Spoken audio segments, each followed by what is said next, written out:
Hello students, कैसे हो आप सभी। आई होप आप बिल्कुल बढ़िया होंगे और जो आपकी क्लास 12 से रिलेटेड जो वीडियोज आती हैं वो ज़रूर देखते होंगे। तो आज फिर लेकर आए हैं हम आपकी क्लास 12 से रिलेटेड नए चैप्टर को। चैप्टर नंबर 5 है द सप्लीमेंट्री रीडर का या विस्टास का कहो शुड विजार्ट हिड मम्मी। हमारा जो आप सभी को पता मेन मोटो होता है आपके समय की बचत करना, यानी कम समय में ज़्यादा काम करवाना, ताकि आपका जो समय है वो बहुत कीमती है और आपका समय बच सके और जो भी आप तैयारी कर रहे हैं उस तैयारी को अच्छे से कर सकें। जो आपका चैप्टर 3 से 4 दिनों में पूरा होता है, हम उसको कोशिश करते हैं कि 20 से 25 मिनट में उसको कवर करा दे, ताकि आपका जो समय है वो बच जाए और आप अपने एग्ज़ाम्स की जो तैयारी हैं वो MCQs में या आप जो भी कम्पिटिटिव एग्ज़ाम की तैयारी कर रहे हैं उसमें लगाएं। तो हम स्टार्ट करते हैं बिल्कुल simplify version of the story के साथ। एक समरी के माध्यम से, एक स्टोरी के माध्यम से आपको पूरी स्टोरी बताएंगे कि स्टोरी में क्या क्या हुआ है। तो चैप्टर का नाम आपको बताया गया है शुड विजार्ट हिड मम्मी, और इसके जो राइटर रहे हैं वो रहे हैं जॉन अपडाइक जी। तो वेरी वेरी इंपॉर्टेंट हैं दोनों। तो कई बार राइटर का नाम पूछ लिया जाता है तो आपको राइटर के नाम भी याद रखने होते हैं। तो चलिए स्टार्ट करते हैं हम अपनी स्टोरी की। तो आपको चैप्टर का नाम पता चल गया। तो स्टोरी क्या होती है देखिए। शामों को शनिवार की दोपहर की झपकियां का समय था, जैसा कि आज भी था। यानी यहाँ पर जो स्टोरी है एक बाप और बेटी की है, जो अपनी स्टोरी के माध्यम से यानी अपनी मनगढ़ंत कहानियां अपनी बेटी को सुनाता था। तो वैसे ही क्या बताया गया है कि शामों को शनिवार की दोपहर की झपकियों का समय था, जैसा कि आज भी था।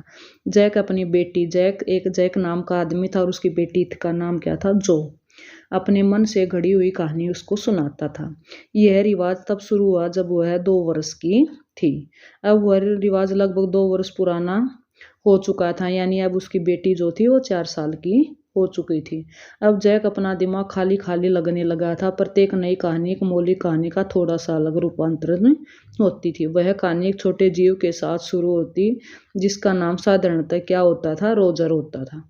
तो इस तरीके से जो जैक था अपनी बेटी जो को कहानी सुनाता था, और हमेशा जिस भी चीज़ का नाम लेता था तो मोस्टली उसका नाम जो होता था किससे शुरू होता था, कोई भी नाम होता तो वो मौलिक नाम क्या देता था, उसको रोजर देता था। तो इस कहानी में जो छोटे छोटे जीव थे, जैसे जीव रोजर मछली थी, रोजर गिलहरी थी, रोजर एक चिप मंक था, एक अन्य प्रकार की गिलहरी या कोई अन्य रोजर हो सकता है। उसे कोई समस्या होती तो वह इस समस्या को लेकर बड़े बुद्धिमान उल्लू के पास जाता था। उल्लू उस जादूगर के पास जाने को कहता है और जादूगर कोई यंत्र मंत्र करता जिससे वह समस्या सुलझ जाती। तब वह भुगतान के सिक्कों में इतनी संख्या को मांग करता जो रोजर के पास सिक्कों से भी ज्यादा होती थी, परंतु मांग रखने के साथ ही वह रोजर को उस स्थान की तरफ जाने को कहता जहां अतिरिक्त सिक्के मिल सकते। फिर रोजर बहुत प्रसन्न हो जाता और वह अन्य जीवों के साथ अनेक खेल खेलता। वह अपनी मम्मी के पास अपने घर ठीक उस समय पहुंचता जब वह रेलगाड़ी सीटी देती, जिससे उसका पिता बोस्टन अमेरिका का एक नगर में आता था। फिर जैक उनके शाम के भोजन का वर्णन करता और इसके साथ कहानी क्या हो जाती थी, खत्म हो जाती थी। यानी कोई भी कहानी जो होता था जैक अपनी बेटी को सुनाता, जो को वो कहानी हमेशा की किस तरीके से कि कोई समस्या, चाहे वो रोजर मछली है या कोई भी है, तो अपनी कहानी को लेकर उल्लू के पास जाते और उल्लू किसको के पास भेजता, जादूगर के पास भेजता, और जादूगर बदले में क्या लेता था, बहुत सारे सिक्के लेता था। और सिक्कों की संख्या कितनी होती थी, लेकिन बाद में वो उसको बता देता कि उसको सिक्के कहाँ से मिलेंगे। और इस तरीके से लास्ट में जो पिता जब घर आते तो रेलगाड़ी की सीटी बजती थी। इस तरीके से क्या हो जाती, कहानी खत्म हो जाती। परंतु यह कहानी सुनाने वाला काम बहुत थकने वाला काम बन गया था, विशेषकर को कौन से दिन, शनिवार के दिन, जिससे जैक थोड़ा परेशान होने लगा था, क्योंकि अब जो झपकियां लेना बंद कर दिया था। इस बात को जानते हुए जैक ऐसा महसूस करने लग गया कि कहानी सुनाने की यह प्रक्रिया बेकार की चीज बन गई है। एक छोटी लड़की, अब इतनी छोटी भी नहीं रही थी, अपने पलंग पर व्यवस्थित कर लिया था। ओढ़ने की चादर के नीचे उसके पैर बिस्तर की आधी लंबाई तक पहुंच रहे थे। उसका भाई बॉबी 2 वर्ष का था। वह पहले ही अपनी बोतल का मुंह लिए ही सो चुका था। जैक ने पूछा, आज कहानी किस जीव के विषय में होगी? रोजर। तो रोजर कौन होगा? मछली होगी, बिल्ली होगी, चूहा होगा या कोई और होगा? सोचने का दिखावा करते हुए जो ने अपनी आंखें बंद कर ली और दृढ़ता से बोली, सकंक एक छोटा सा जीव है जो स्वयं को बचाने के लिए तेज दुर्गंध छोड़ता है। एक नया जानवर। जोय ने शायद अपने नर्सरी स्कूल में इन जानवरों के विषय में सुना था। इस बार कहानी का नायक एक नया जानवर था, जिस कारण जैक को कुछ देर तक सोचना पड़ गया। ठीक है, वह कहने लगा, एक समय की बात थी, गहरे घन जंगलों में रोजर सकंक नाम एक नन्हा सा जीव रहा करता था। उसे इतनी गंदी गंध आती थी कि कोई अन्य छोटा जीव उसके पास नहीं खेलता था। जब भी वह बाहर खेलने के जाता तो सभी छोटे छोटे जानवर उससे दूर भाग जाते। रोजर सकंक वहां अकेला ही खड़ा रह जाता। उसकी आंखों में 2 छोटे से गोल आंसू टपकने लगते। क्या वह उसे उल्लू नहीं मिला? जो ने पूछा। तो क्योंकि कहानी सेम होती थी। उसके बगल में पलंग पर बैठे हुए जैक की खुशी महसूस हुई कि वह जो को कोई सच्ची चीज बता रहा था, कोई ऐसी चीज जो को अवश्य जाननी चाहिए थी। इसलिए उस कहानी को आगे बढ़ाने की कोई जल्दी नहीं। परंतु निचली मंजिल में कुर्सी घसीटने की आवाज आई और समझ गया था कि उसे नीचे जाकर बैठने के कमरे की लकड़ी के काम को पेंट करने में जो क्लेयर जैक की पत्नी है उसको मदद करनी चाहिए। यानी जैक की पत्नी का नाम आपको याद रखना है। क्या नाम है? क्लेयर है। इस तरीके से जैक की पत्नी का नाम भी पता चला, उसकी बेटी का नाम और उसके बेटी का नाम। तो फिर वह बहुत उदास होकर चल पड़ा। एक बहुत बड़े पेड़ के पास पहुंचा। पेड़ की सबसे ऊंची जगह पर एक बहुत बड़े आकार का बूढ़ा बुद्धिमान उल्लू बैठा था। श्री उल्लू जी, रोजर सकंक बोला, सभी अन्य छोटे जानवर मुझसे दूर भाग जाते हैं क्योंकि मुझसे इतनी तेज दुर्गंध आती है। मैं इसके लिए क्या कर सकता हूँ? जादूगर जादूगर, जो चिल्लाई। अब जो डैडी कहानी सुना रहे थे, क्या तुम डैडी को कहानी सुनाना चाहती हो? नहीं, आप मुझे सुनाइए। फिर लेट जाओ और सोने की कोशिश करो। चलो आगे बढ़ते हैं। उल्लू सोचता ही रहा। अंत में वहां बोला, तुम जाकर जादूगर से क्यों नहीं मिलते? डैडी, क्या बात है? क्या ये यंत्र मंत्र सच्चे होते हैं? एक नया चरण था, अभी इस पिछले महीने, एक वास्तविकता वाला चरण, जब उसने जो को बताया कि मकड़ियां छोटे छोटे कीड़ों को खा जाती हैं। वह अपनी माँ की तरफ घूमी और उससे पूछा, क्या सचमुच ऐसा होता है? जब क्लेयर ने उसे बताया कि ईश्वर की आकाश और उनके चारों तरफ विद्यमान था, तो उनके पिता की तरफ मुड़ी और एक चालाकी भरी परंतु उत्सुक मुस्कुराहट से हठपूर्वक पूछा, क्या ईश्वर सचमुच हर जगह होता है? वे तंत्र मंत्र कहानियों में सच्चे होते हैं? जैक रुखाई जवाब दिया। जो ने अब कहानी के वर्णन में बाधा डाल दी। उल्लू ने कहा, अंधेरे जंगलों में से सब सेब के पेड़ों के नीचे होते हुए दली जमीन में और फिक्र किरक के ऊपर होते हुए जाओ। यह किरक क्या होता है? तो इस तरीके से जो थी वो जैक से बार बार क्वेश्चन पूछ रही थी। जैसे जैसे जो आगे कहानी को बढ़ाता तो वैसी वैसे क्वेश्चन पूछती रहती। एक छोटी सी नदी के ऊपर से जाओ और वहां जादूगर का घर होगा।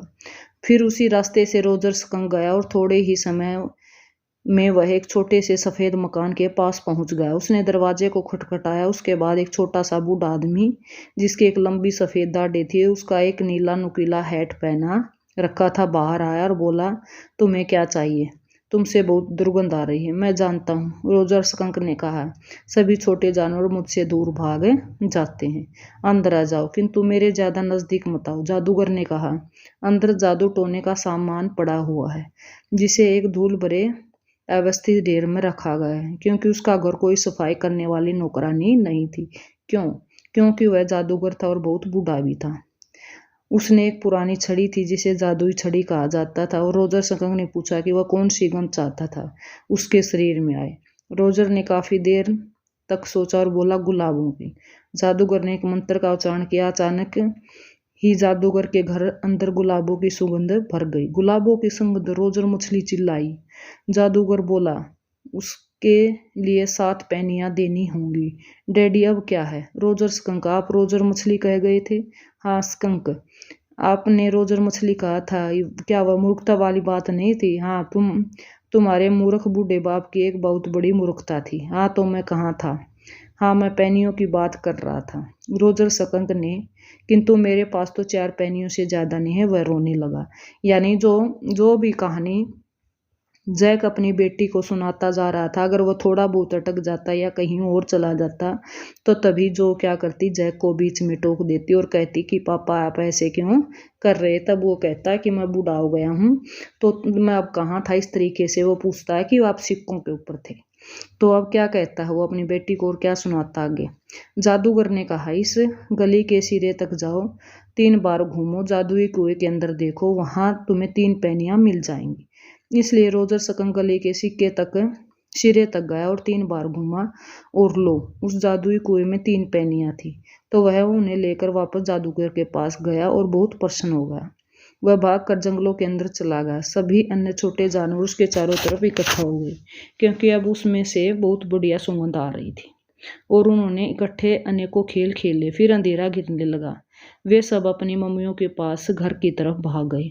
जो समझी कि कहानी खत्म हो चुकी है, वह खिड़की से बाहर की तरफ देखने लगी। अब जो, क्या तुम सुन रही हो? जैक ने पूछा। हाँ सुनो, क्योंकि अब कहानी बहुत दिलचस्प है। रोजर सकंक की मम्मी बोली, इतनी गंदी गंध क्या है? रोजर सकंक ने जवाब दिया कि यह मुझ में से आ रही है, मुझ में गुलाबों की सुगंध आ रही है। इस पर वह बोली, ऐसा किसने किया कि तुम में से ऐसी गंध आने लगी? रोजर सकंक ने कहा, जादूगर ने। और उसकी माँ ने कहा, तुम मेरे साथ उसी घृणित जादूगर के पास चलो। किंतु डैडी, फिर सकंक ने दूसरे जानवर के दूर भाग जाने के बारे में कहा। ठीक है, वह बोला, किंतु माँ, सभी दूसरे जानवर मुझ से दूर भाग जाएंगे। इस पर माँ बोली, मुझे उसकी कोई परवाह नहीं। तुम में वैसी ही गंध आया करती थी जैसे कि एक छोटे स्कंक से आनी चाहिए, और मैं तुम्हें इसी समय जादूगर के पास ले चलती हूँ। उसने एक छाता लिया और रोजर सकंक के साथ गई और जादूगर के ठीक सिर पर छाते से वार किया। नहीं, जो ने कहा। फिर जादूगर ने स्कंक की माँ के सिर पर वार किया, और उस नन्हे स्कंक को पहला जैसा फिर से नहीं बना दिया। नहीं, जादूगर ने कहा। ठीक है। उसने रोजर स्कंक में से गुलाबों की सुगंध जाती है, फिर से उसमें दुर्गंध आने शुरू हो गई। किंतु अन्य नन्हे जानवर, जो यह डैडी को कहानी है, तो जो कहता है कि यह पिता की कहानी है, तुम बीच में मत टोको। क्या तुम चाहते हो कि डैडी आगे बढ़े और तुम्हें कहानी सुनाए? तो सुनो। उसके बाद जो हुआ वह मैं तुम्हें बतलाता हूँ। रोजर स्कंक उसकी मम्मी घर चले गए, और उन्होंने उस रेलगाड़ी की सीटी सुनी जिसमें डैडी स्कंक बोस्टन से वापस आए थे, और उसमें शाम एक बढ़िया भोजन खाया। जब रोजर स्कंक अपने बिस्तर में था, मम्मी स्कंक ऊपर आई, उसे अपनी बाहों में भर लिया और बोली, अब वह दोबारा पहले वाले प्यारी बेबी स्कंक वाली गंध छोड़ने लगा था। यह भी कि वह उसे बहुत ज्यादा प्रेम करती थी। यही इस कहानी का अंत है। तो लेकिन डैडी, हाँ बोलो। फिर अन्य छोटे जानवर से दूर भागने लगे? नहीं, क्योंकि उसकी गंध के आदी हो गए। अब उन्हें उस गंध के प्रति कोई ऐतराज नहीं था। वह एक मूर्ख मम्मी थी। नहीं, वह बिल्कुल मूर्ख नहीं थी। उसे असाधारण रूप से बल देते हुए कहा, अब मैं चाहता हूँ कि तुम अपना बड़ा और भारी सिर तकिए में घुसा लो और लंबी गहरी सांसें लो और सो जाओ। उसने खिड़कियों पर पड़े हुए जो शेड इस तरफ व्यवस्थित कर दिया कि बाहर से रोशनी की एक किरण भी प्रवेश नहीं करे। दबे दबे पांव दरवाजे की तरफ चला गया, किंतु जो बिस्तर में उठ बोली, डैडी बोलो, क्या बात है? मैं चाहती हूँ कल आप मुझे कहानी सुनाओ कि जादूगर ने अपनी जादुई छड़ी ली और उस मम्मी को ठीक उस सिर पर मारा। नहीं, कहानी में ऐसा कुछ नहीं होता। देखने वाले की महत्वपूर्ण बात यह है कि नन्हा स्कंक सभी अन्य छोटे जानवरों की अपेक्षा मम्मी से ज्यादा प्यार करता था। उसकी मम्मी जानती थी कि वह सही है। नहीं, कल आप कहेंगे कि जादूगर ने उस मम्मी को मारा था। ठीक है, हम देखेंगे। इस समय तो कम से कम आराम करो, पलंग पर सो जाओ। तुम बहुत अच्छी बच्ची हो। जैक ने दरवाजा बंद किया और सीढ़ियों से नीचे चला गया। क्लेयर पुराने समाचार पत्र फैला दिए थे और पेंट का डिब्बा खोल दिया था। वह कहानी तो बहुत लंबी चली, वह बोली, किंतु जैक ने महसूस किया कि वह एक बद्दी सी बीच के स्थिति में फंस गया था। वह कुछ भी कहना और करना नहीं चाहता था। इस तरीके से जो जैक ने अपनी बेटी को कहानी सुनाई थी, लेकिन हम लास्ट में इसमें पहुंचते हैं कि बच्चों के मन में जो क्वेश्चन उठने लगते हैं कहानी को सुनकर, क्या वो सही है या नहीं है, कि किस तरीके से माँ बाप अपनी बात पर अटल रहें या अपने बच्चों के क्वेश्चनों का जवाब देते रहें। तो ये चीज़ें दोनों बहुत ही सामंजस्य की हो जाती हैं कि माँ बाप अपनी बातों पर अटल रहें या बच्चों के जो क्वेश्चनों का जवाब हैं वो उनको उन्हीं की भाषा में देते रहें। तो ये हमारी स्टोरी का एंड था कि किस तरीके से आपको स्टोरी लगी। अगर आपको स्टोरी थोड़ी इंटरेस्टिंग लगी है तो प्लीज़ कमेंट करें, अपने दोस्तों को शेयर करें, ताकि उनको भी इस तरीके की जो स्टोरीज हैं जिनके माध्यम से क्वेश्चन आएंगे उनको इनका फ़ायदा मिल सके। अगर आपको पसंद आती हैं तो प्लीज़ वीडियो को लाइक करें, चैनल को सब्सक्राइब करें, ताकि हमारा हौसला बना रहे और हम आपके लिए ऐसे ही इंफॉर्मेशनल और नॉलेजेबल वीडियो लेकर आते रहें। तो कल फिर मिलते हैं ऐसे ही नेक्स्ट वीडियो के साथ। तब तक का आप सभी का बहुत बहुत धन्यवाद।